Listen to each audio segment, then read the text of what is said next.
عليكم ورحمة الله وبركاته. بسم الله الرحمن الرحيم. الحمد لله الذي بنعمته وعزته تتم الصالحات وتنزل البركات. الحمد لله الذي هدانا لهذا وما كنا لنهتدي لولا أن هدانا الله. حمدا كثيرا طيبا مباركا فيه. الحمد لله عدد خلقه ورضا نفسه وزنة عرشه ومداد كلماته. اللهم صل وسلم وبارك على حبيبنا وشفيعنا ومولانا قرة عيوننا إمام المتقين أمير الأنبياء سلطان الأولياء سندنا محمد النبي الأمي الأمين وعلى آله وأصحابه وأزواجه وأنصاره أجمعين. لا أسألكم عليه أجرا إن أجري إلا على رب العالمين. اللهم وفقني لبيان ما يحتاج الحاضرون إليه وما يصلح أحوالهم. إلهي أنت مقصودنا ورضاك مطلوبنا، فأعطنا كلنا محبتك ومعرفتك.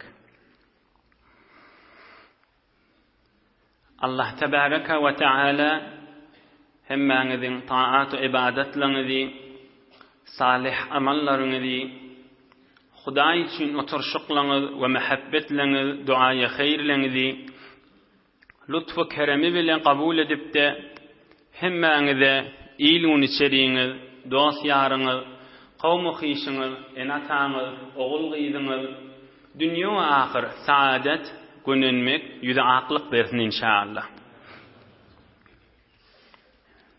Huday Teala yurdumuzu parahat edip vatanımızı emniyet edip ağzı birlikte iman abreyda halal ırzqalla namardazar mehtaç etmeyeni nığmat bolsulukta yaşayalım inşallah.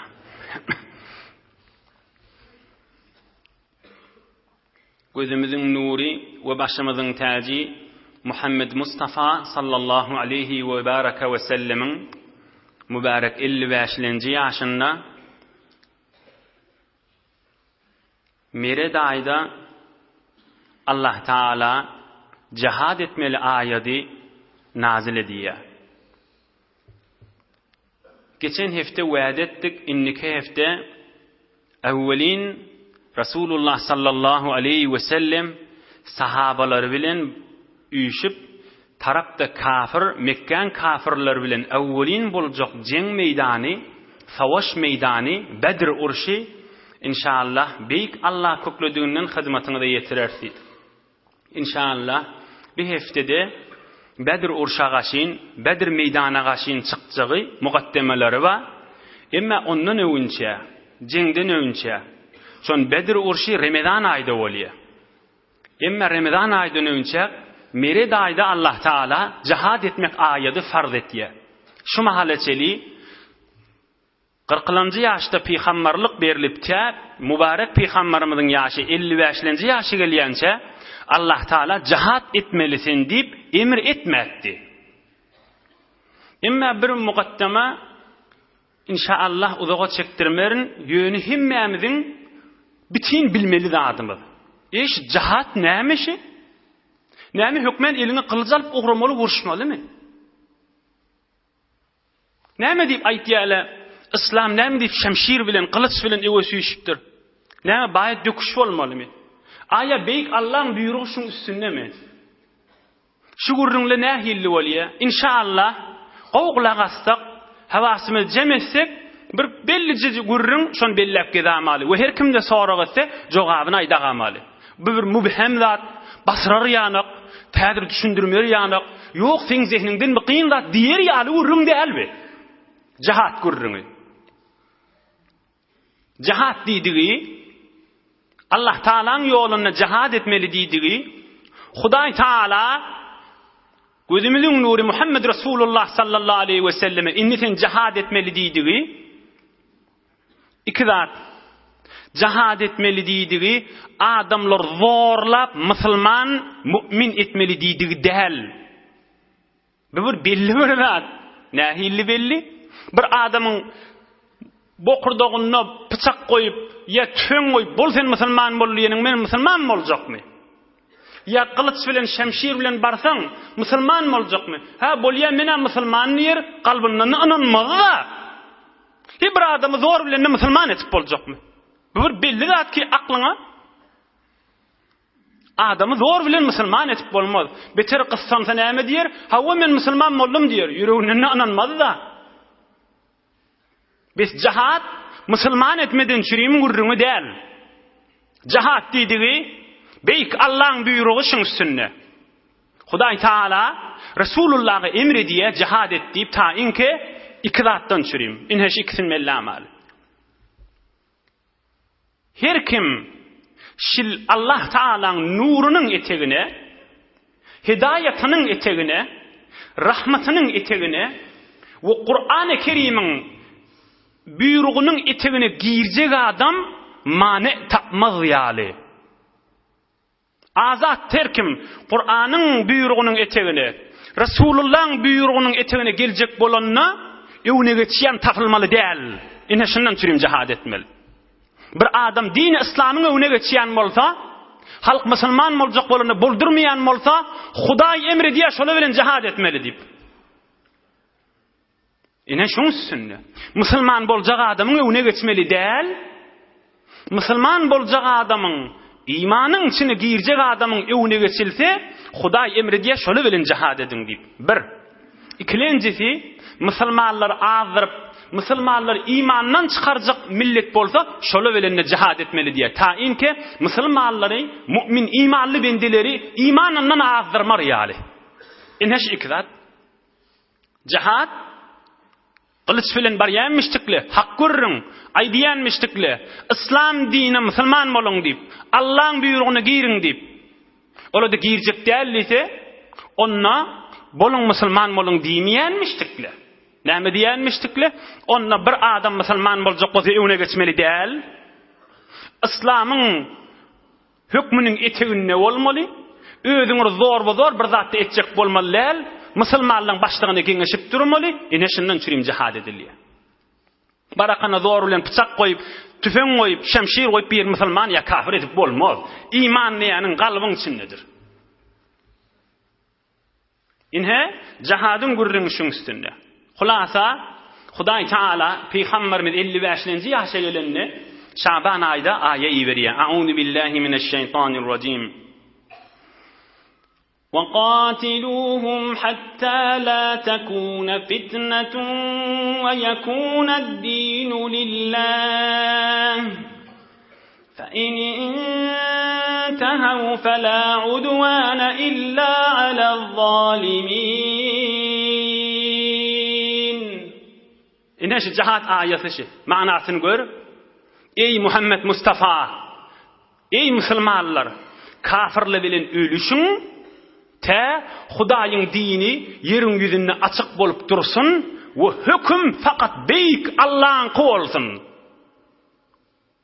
Suriye Bakara 193-nji aýa. 2-nji parada 193-nji aýa. Ine cihat şondan çürüm. Hüküm fakat Allah'ın bolmadan çürüm cihat. Hulasa bila bir cihatdan çürüm bir mukaddeme boldy, hemmemize açyk bolar ýaly. Dinin öwne geçýän tapylmaly däl, şundan çürüm cihat.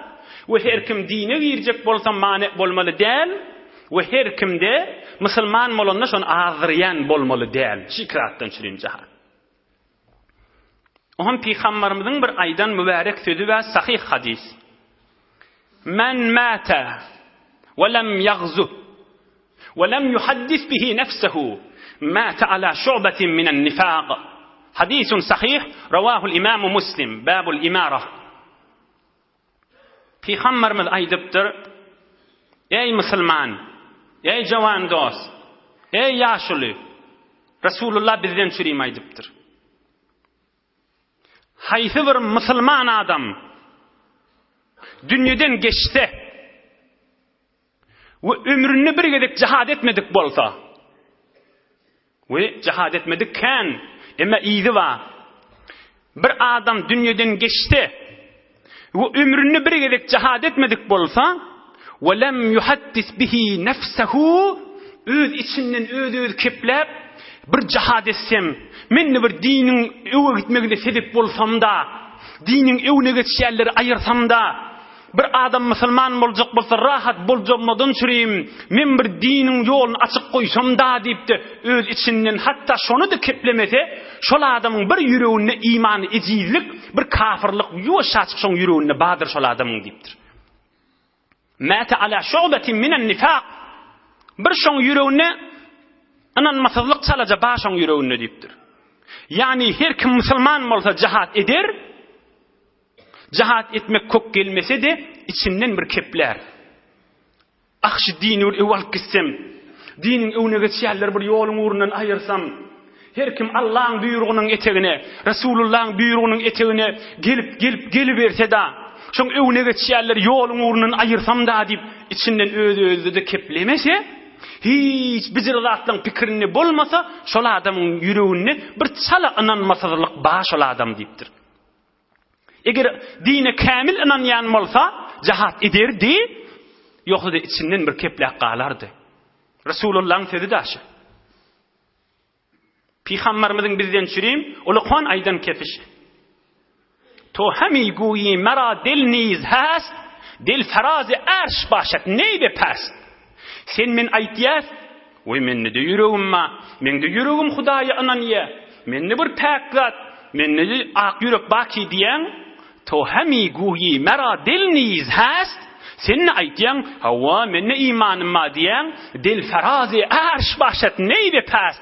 Sen iman bolýan bolsa, o ýürek Allah'ın muhabbetiniň üstündedir. O ýürek Allah'ın dininiň içindedir. O ýürek Hudaýyň buyrugyny etmekde, o Hudaýyň etmediýinden gaçmaň üstündedir.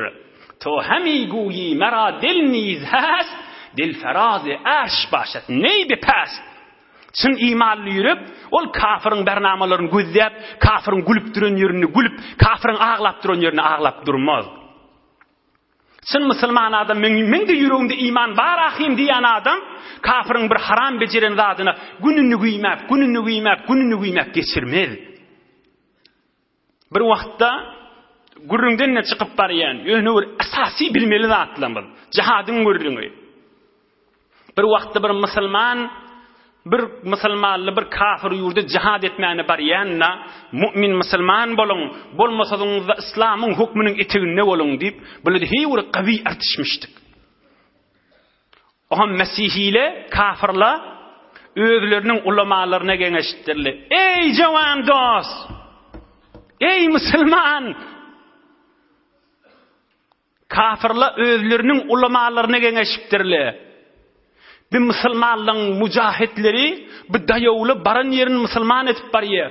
Bulan ýol ýok bir öwüne geçmäni diýipdirler. Mesihi alimler näme diýipdir kafirliň bilimlileri? Bir ýoly wa diýipdir. Musulmanlar dehret kılar diýipdir. Olar görüň. Musulmanlar dehret kılýan milletdir diýipdir şol kafir alim adam. Ol akarsuwa ya şu derya bolsa, akarsu bolsa, wagt şoňa dehret kılmany barýandirli diýipdir. Şol ertiş, şol musulman leşker dehret kılmany barýandir diýipdir. Şonna dehret kılýan wagtlaryna özüňiziň gyýzlaňyzy, wedenaralaňyzy ýalaňaçça suwuň içinde oýnaşdyryň diýipdir. Gyýzlaňyzy wedenaralaňyzy tapşyryň, şu suwa baryp ýalaňaç oýnaşdyrlar diýipdir. Meselen habarlary ýokmuşdyk. Oňa şol musulman terwazla, musulman ertişliki jihad etmäni barýaly. Eger şol gyýzlary, denanlary gözleşip ýa gülüşipdi güýmeni asala, onu mutmain bolan tarafy basýaňyz diýipdir. Emma eger oňa dagda güýmenmäni, kudreti imanlaryna daýanypda, görmeýän ýanyk bolup, goýa şähwetlerde ýok ýanyk bolupdy, imanlaryna ýabyşypdy dehretler bilen boluberse, onu günüňde agla beriň diýipdir. Onu günüňde agla beriň diýipdir. Ohan bila tamam özleriniň gyýzlaryny, denanlaryny musulmanlaryň dehret kılýan ýerlerine gaşyn iýertdirler. Bir däne mu'min musulman jihad edýän, göýüniň gyýygy bilen gözlerini ak diýär şol. Gözünün kıyağı bilen gözlerini akdiýar daşa. Ondan şirin barıp İspaniýaň aňyrsyna gaşyn dini İslam eltmendirlimi? Barıp Çin'in aňyrsyna gaşyn eltmendirlimi? Ey musulman dost, şolong hemmeti jowhan oglallamışdyk ha. Sen men ýaşymda oglallamışdyk ha. Diýen güllernemişdik ha. Hiç tat evlerine de düşenak, fakat imanlar saklawati. Ondan şirin baran yerlerini mümin musulman etýänmişdik. Yani Allah Taalaň hükmüne etene salýanmışdyklar. Inni bitada şondan märik barnamada şu musulmanlary gelin qyl, hafa toy, haram toy, film, hafazatly bilen güýmemeli, ta bir wagt jahat dagy ýadyna düşämasyn. Ta bir wagt dagy bizirlat dagy kellerine gelmen, şoňa güýmenip oturmaly. Aya şoňa güýmenmek, jan dost, dünýäňe walyp gitýäm, ýok. Abraýyňa walyp gitýäm, ýok. İmanyňa walyp gitýäm, ýok. İçeriňe bereket berýäm, ýok. Yüzüň nuruny berýäm, ýok.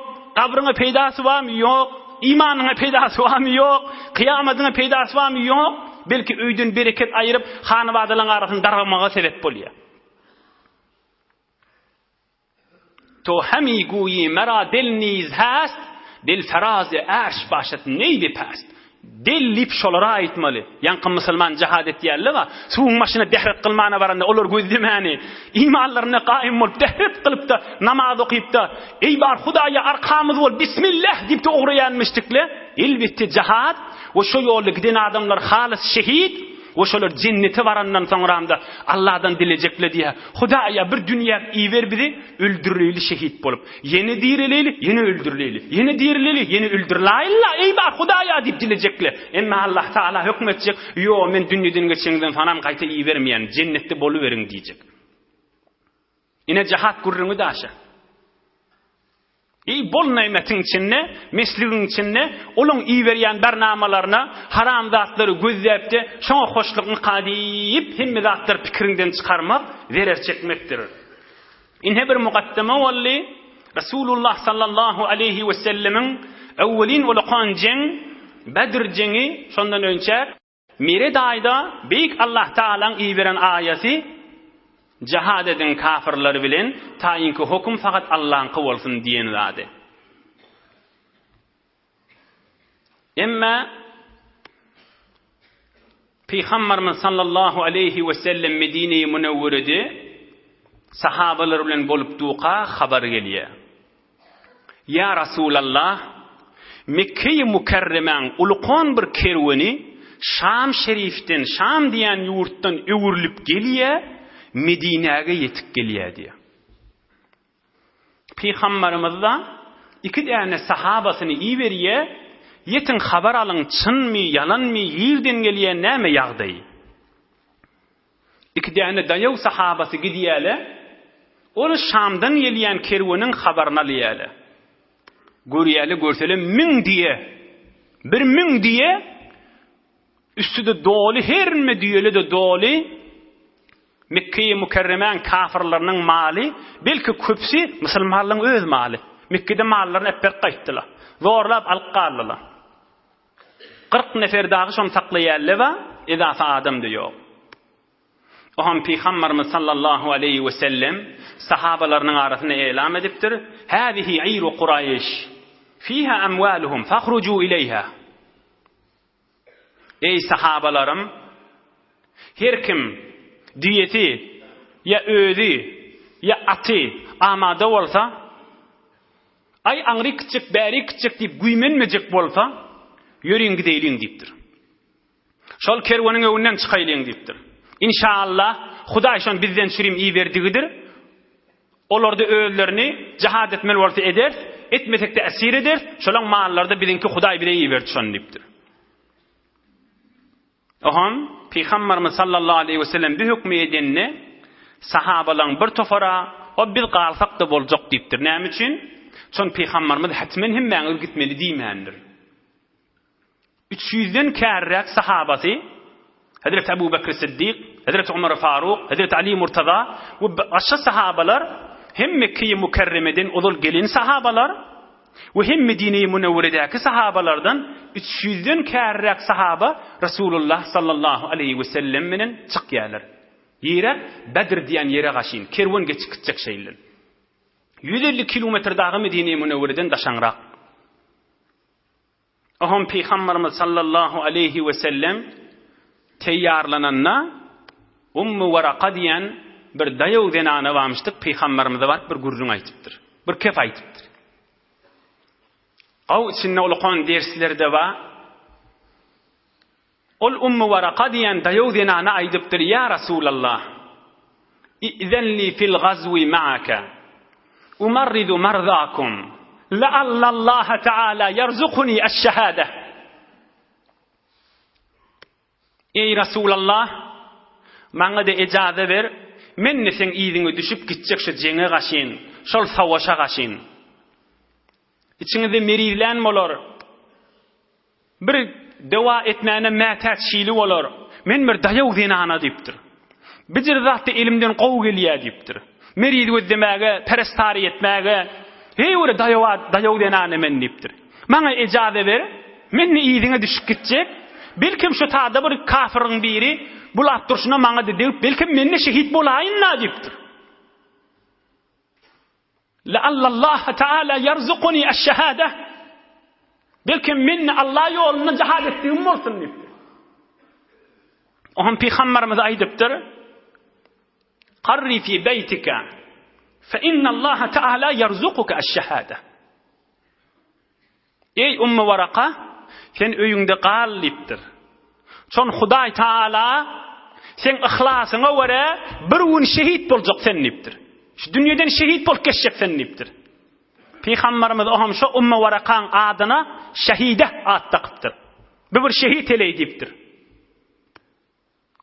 Bu urun häzir bir keseýliň Ummu Warakaň adyna hem bolly, şehide bolly. Bir şehit denana diýdigi.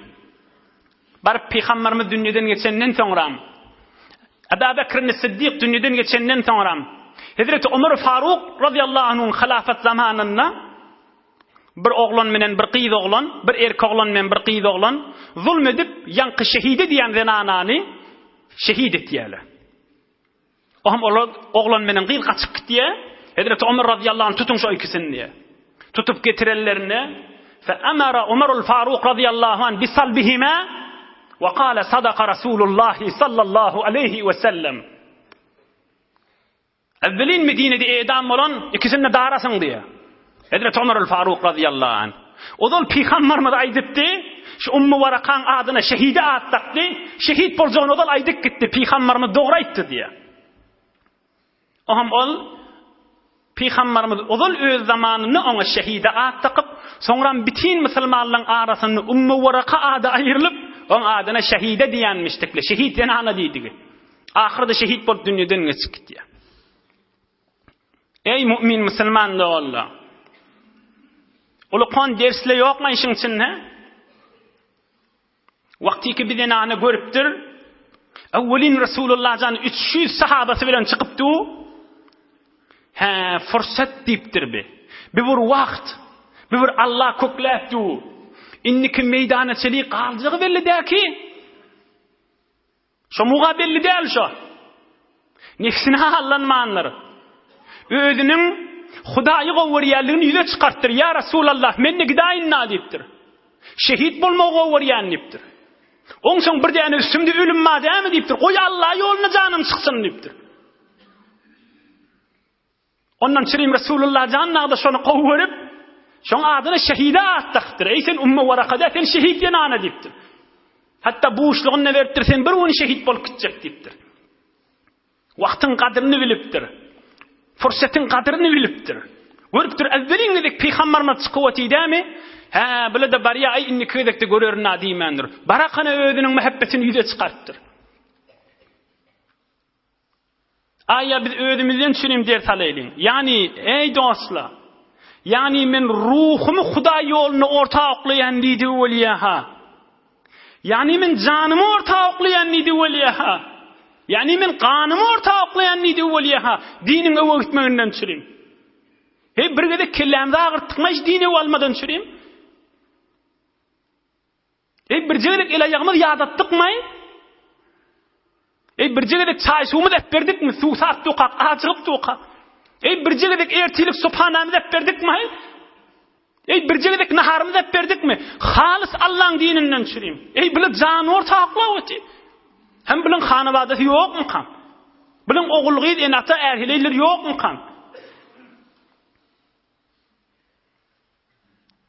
Aya malımızdan bir den yartı, vacibiden daşqırı, yüzden miri, halis Allah'ın dininden çim ortaqladık mı? Bidatlı bolmasa da, Huday etmesin, bidatlı da fikrini bolmani, yeni Müslüman bolup qaytam din yolunu geziyelleri azal kefiye atıp oturdum kan. Ya iyinden gıybet edip, uluqon haram işlere mubtala olan adamlara keplep bilenak, gece unniz fıskı fucurun içine geçip, Allah'ın lanet eden zadına murtekip bolup buran adama hiç sat deyip bilenak, emme dinin içine girip bilen adama bir samsık bolup durmu, bir değerli bolup durmu, bir nettirip girip de mın zindagisi yok mu, nemi beyle deyip de dilini uzamalı mı?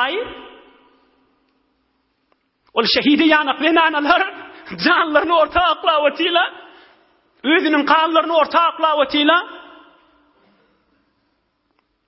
ey Türkmen ayallı Allah, ders alın Hazreti Şehideden. Ders almanımızı bilen ne özümüz verir çekerse. Özümüz bir gün beyik Allah'a cevap vermeli olarsa. Huday Teala elhâkumut tekâfirun ahir kayasının aydiye. ثُمَّ لَتُسْأَلُنَّ يَوْمَئِذٍ عَنِ النَّعِيمِ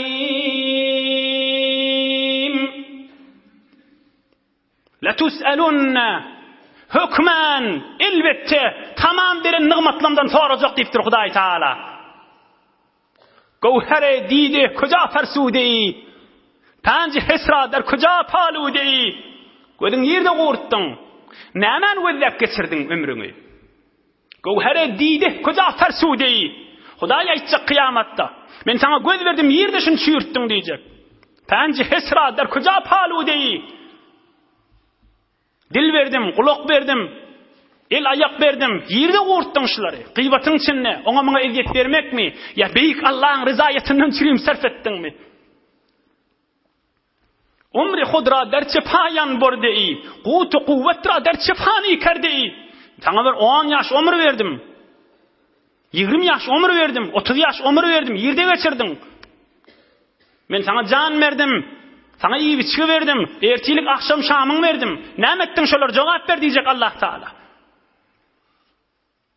Hazreti Şehide özünün canını ortaqlattır. Ya Resulullah canımma onsan bir gün çıkacak Huday yolunu ortaqlayansın deyiptir. Emme dilimiz, elimiz, ayağımız hiyolmana Allah kuvvetimiz var mı?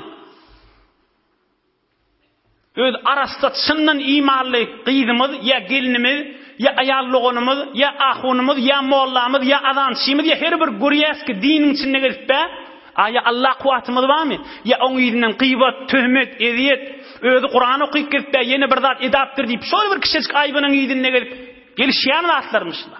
O da Müslüman adama, o da Muhammed Resulullah deyip iman getiriyen adama, o da öyle Allah'ın muhabbetini sayyan adama, Huday Teala kıyamette sonra ayetecektir. Tamam azalardan, ahmetlikten çıkıp bariyen, bir urrundayden kamil olsun ama inşallah iyiden alıp gideydi. Hulasa Hazreti Ummu Varaka ne molli? Resulullah'dan öyünde galliydi. Sana Huday bir gün şehit edecek deydi. Şehit de olup geçiptir sonra.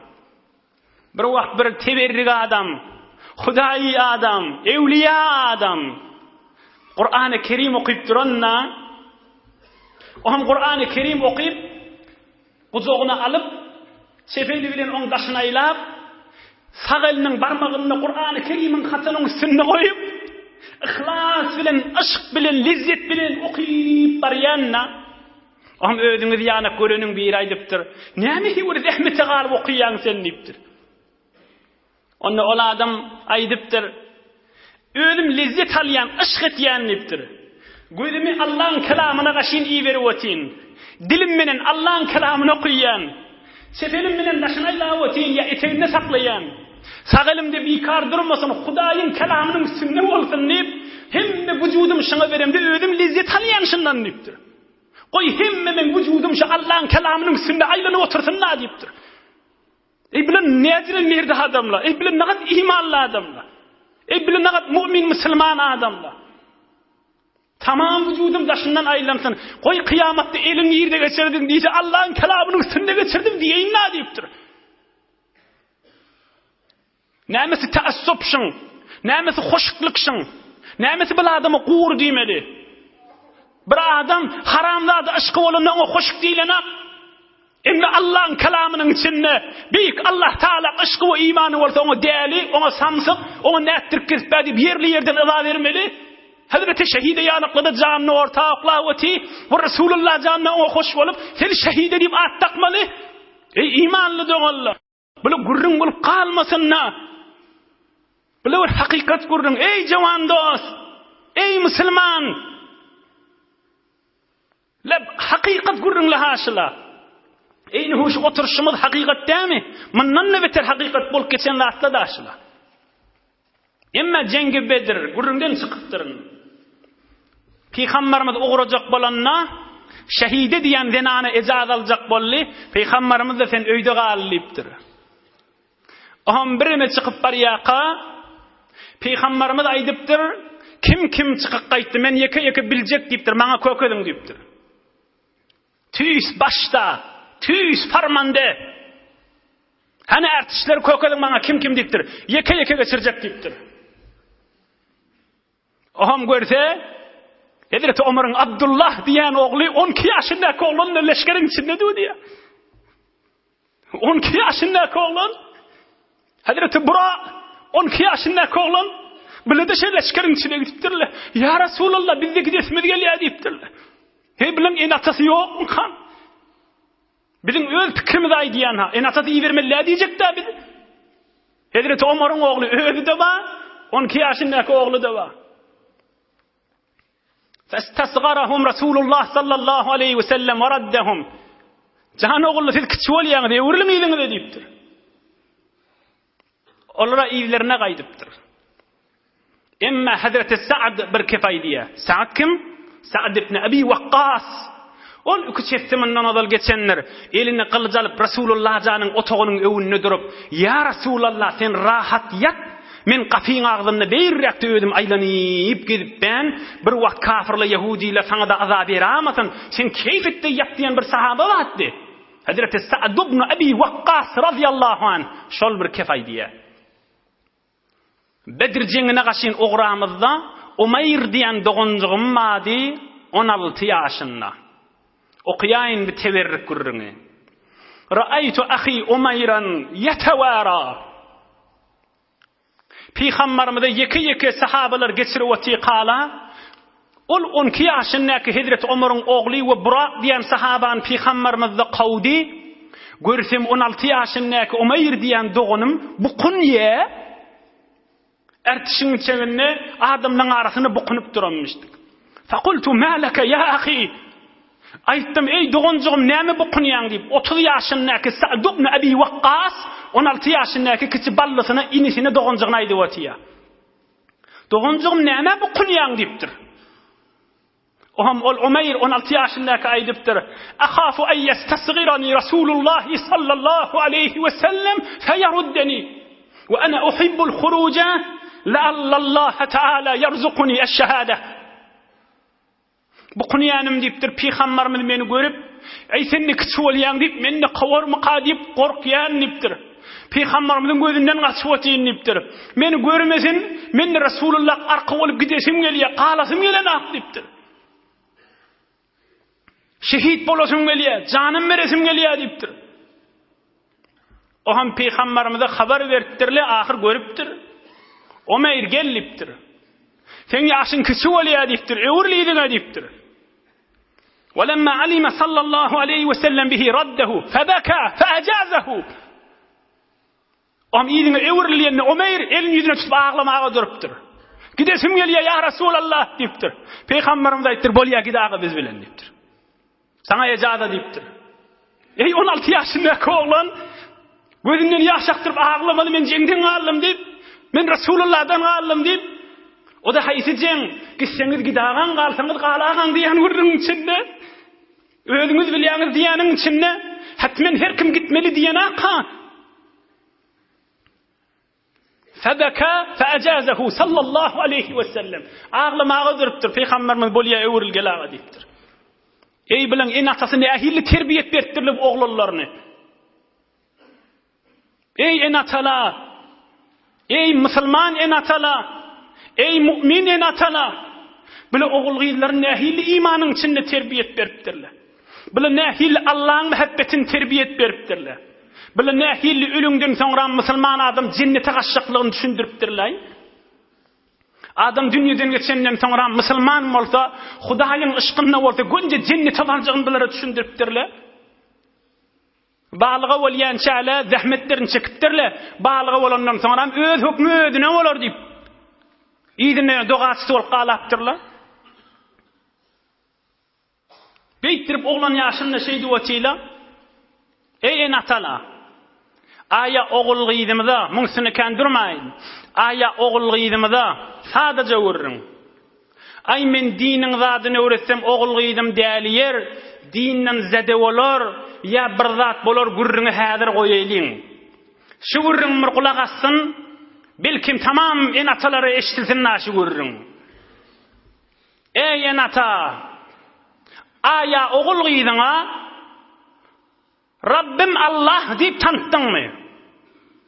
Aya ogul gyýdyňa aýtdyňmy? Jan ogul, jan gyýd, sen surat bereniň, seni yaradan Kadir Allah'dır diýip. Yer göýüňi yaradan, taşerik çykýan gijede ýyldızlary görýän. Jan ogul, jan gyýd görýänmi ýyldızlar? Kadir Allah'ın gudraty da şola diýip aýtdyňmy? Günnüzlükde taşerik çykanda gudraty gör, bir jegede aýtdyňmy, düşündirdiňmi ogul gyýdyňa? Bizim malikimiz, razıkımız, halıkımız, musavvirimiz ve öwrülip barmamız beyik subhanahu kuddusulun Allah ezül celaldir deyip aýtdyň mı? Indi şun beraberini özüň bilmeli. Yok şuna işsamda zede olur diýjek bolsak, onda kalpda iman yok bolmaly bolýar. Onda bir enata elbette kafir bolmaly. Hudaý saklasyn ondan.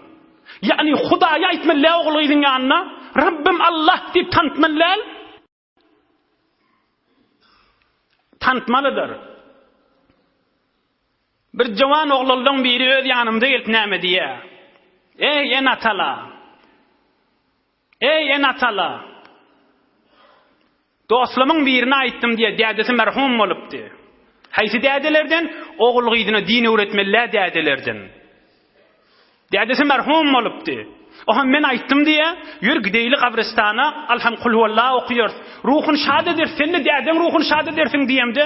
Maňa näme diýdi? Dädem öldü gitti, tamam boldy diýdi. Maňa näme diýdi? Gitti, tamam boldy. Doga edip gabristana, howsalamda ýok diýdi. Her an keske ferzand raqamna hord, diger keske meşhurdu bednam kärdi. Her kim ogul gyýdyny, Hudaýyň beren amanatydyr diýipdi, oň din gaýgysyny iýmese, ol hem danışgahisi, hem otağisi, hem sayesi, bahadırdäksi, oň ogul gyýdynyň gamyny gowja ýer diýipdir. Her an keske ferzand raqamna hord, diger keske meşhurdu bednam kärdi. Hazreti Sa'din kefi. Sen ata ogul gyýdyň din gamyny iýmesen, başga halk on dünýä gamyny iýipdi, ony betnam edar ha. Onu biýawry edar ha. Onu bir hakykat Hudaýyň düşman etip goýamasyn diýipdir. Nägadar ogul gyýdylar we enatamyň ýakasyny tutsak men ahun kıyamatda diýip gelýärdi. Bir agyllan balygy bolýança Hudaýyny tanıt, peýgamberini tanıt, dinini tanıt, balygy bolandan soň elinden gelmese hiç saňa günäsi ýok. Doga etdi gözler Hudaýa tawfiq hidayet ber, elimden gelenim etdim diýdi. Inhe ýanky ogullary gözden, ýanky 12 ýaşyndaky oglan, 16 ýaşyndaky oglan, ya Rasulullah men gitjek diýip aglaşyp otýlar. Ya enatan gurrunny goýaýlyň, özümiz ders alaýlyň ey jawan dostlar. Bar kadim zamanyň adamlar daýaw bolýanmyşdyk, 16 ýaşyndaky daýaw, bar 10 ýyl üstüne goý, 26 ýaşyndaky dost. 5 ýyl üstüne goý, 21 ýaşyndaky dost. Ders alaýlyň. Kan neferlerden ders al. Şu gurrundaýdan oham ýene gurrun ýylyny alyp gideýin. Ýene 5 dagyga wagtymyz bar. Nämeden ders al? Bilýänsiň kän oglalla öýlünsen bolýan menne imany girjek, menne namazyny kazasyny aljak, menne Qur'an okuyjak diýip. Oglaň şokly bolanlar häzir de okuyan nädir? Oglaň şokly agtykly bolanlar bar, häzir de okuyanak. Agtykly dünýeden geçip gitipdir bir toparda. Göňül maksadyna yetip bolmaýar. Mahdumul işan aýdýar.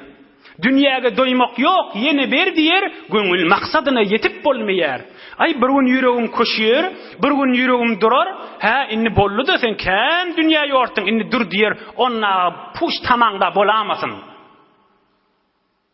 Dünýäge doýmak ýok, ýene ber diýer, göňül maksadyna yetip bolmaýar diýipdir mahdumul işan. Ondan ertiýe goýma, şuun başla. Allah'ın buyruguna, Allah'ın muhabbetine. Ay ertiyedern, ay toy weziştun, ay oğlum, ay araday wezişyen, ay nämetyen diýmek, hakikat elbette bir gaty telekedatdyr. Hen gözüşen adamlardan ders al, näme ewe düşdiler? Ya haja gitjek, umra etsem bolýa, ondan meýlek diýen adam näme ewe düşdi? Haja gidipdir, umra gidipdir, bir ay geçse ýene öňkünki dämi? Kän adamla va haja gitip gelipdir, imanyň içinde, gowa adamla bolup gelipdir. Gurrun ştada teptük badyr. Odal öýle ýandan haja giderin dogrularyn nip tobany maskarara gatip tutýan adam, haja gidip gelipdir, umra gidip gelipdir, öňkünkidir ýene. Bir ay bir dogrulajak ýanyk, bir aýdan soňra öňkünki.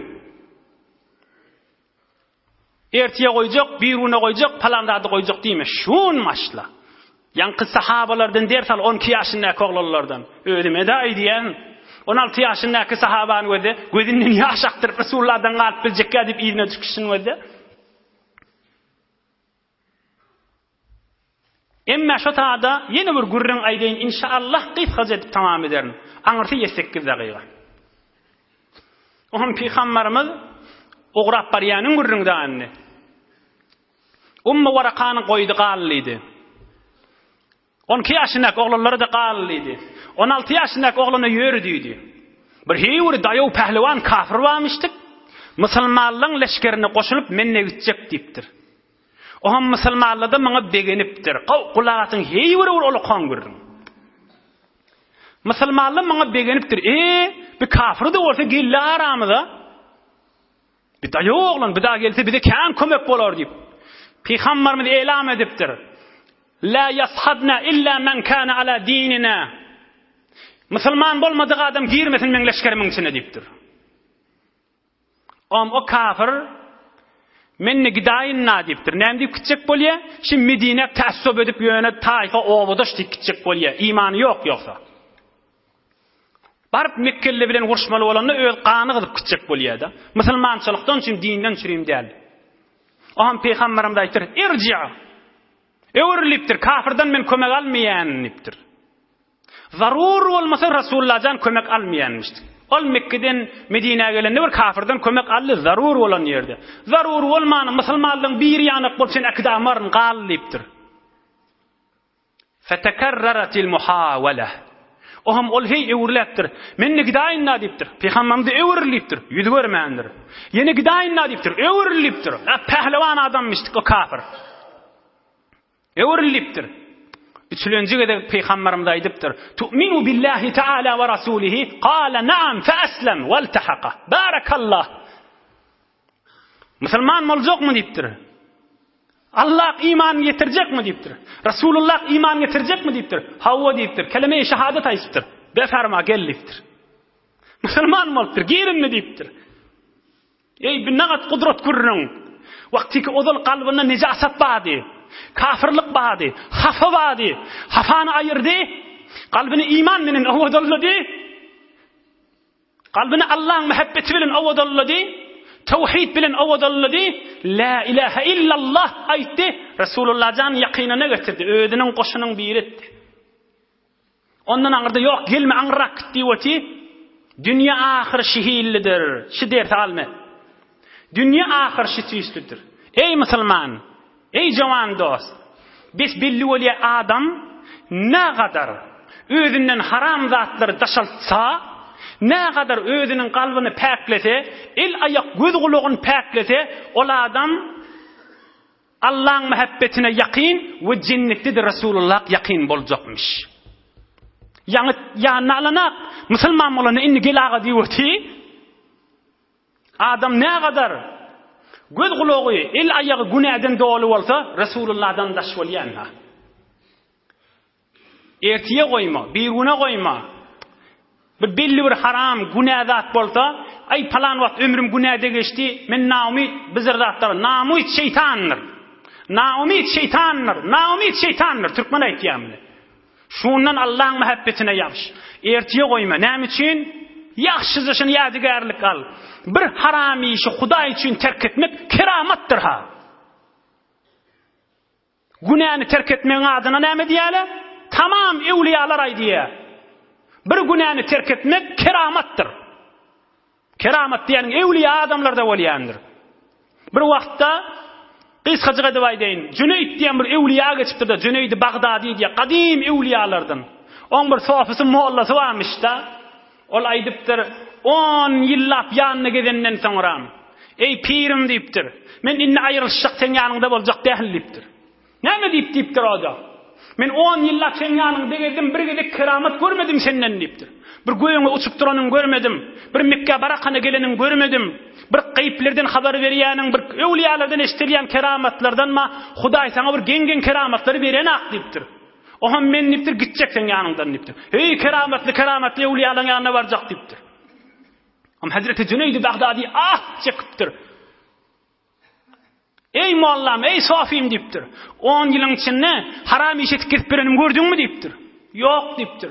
10 ýylyň içinde Resulullah'ın sünnetini äpberip gelip berenim gördüňmü diýipdir. Ýok diýipdir. Mundan ola kol keramat boljakmy diýipdir. Näme diýip keramat başga ýerden gözleýäňiz diýipdir. Meger Allah Ta'ala'nın haram eden zadyny äpbermek keramat dälmi diýipdir. Resulullah'ın ýoluny gaýyn ýapyşmak keramat dälmi diýipdir. Görün artık emesdir görmegen kim etqa bolsa indallahi akram. Gow diş görýän, gowdatlar görýän, görmeýän myň hiç zady repti bolmaz. Kim Hudaýyň diýennesi Hudaýyň ýanyna aziz şoldur. Görün artık emesdir görmegen Sofalla ýaryşan aýdýar. Görün artık emesdir görmegen kim etqa bolsa indallahi akram. Keramet gördü, görmedi, diş gow diş görüpdir, görmänler, dişini beheşti görüpdir, görmänler myň zady repti bolmaz. Kim şu o yolukda mert bolup Allah'ın haram eden zadyny äpberse keramat şo. Hudaýyň dosty şo.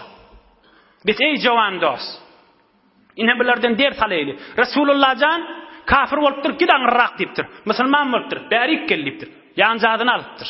Biz haram işi äpbermek Resulullah ýaqin etýän zatdyr. Allah'ın muhabbetine eltýän zatdyr. Hudaý Taala galbymyzy nuri imandan dolu etsin inşallah. Hudaý Taala görjegimiz gowluk etsin. Yurdumyzy parahat, watanymyzy emniyet etsin inşallah. Hudaý Taala